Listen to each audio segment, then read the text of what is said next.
yung BIR Certificate of Registration ng isang freelancer na tinulungan namin makapag-register sa BIR last month lang, January 26, 2024 at nag-avail ng 8% income tax rate option. Ayan guys, kailangan mag-file ni taxpayer ng annual income tax return sa kanang quarterly income tax return. Kung mapapansin mo, dalawa na lang, di ba? Very simple ang compliance ng isang 8% freelancer. Ito yung filing and payment deadlines guys. For example, yung first quarter, ano ba yon? January, February, March. Pwede mo na siyang i-file as early as April 1, 2024 at ang deadline mo ay May 15. So meron kang 45 days.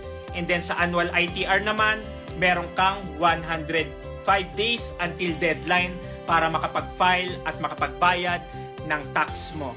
Be a BIR registered freelancer this year 2024. We have a DIY guide na pwede mong gamitin. The Ultimate DIY BIR Tax Compliance Guide. Registration and compliance kasama na. Kuha ka ng copy sa website. Libre lang. Pag may concern ka or question regarding freelance taxation, I'm inviting you sa aming community Freelancers BIR Tax Compliance Support Group para masagot ko at ng mga co-freelancer mo ang mga concern mo. If you are a freelancer at meron kang concern or question regarding freelancers BIR registration and freelancers tax compliance, comment mo lang yan at sasagutin ko yan.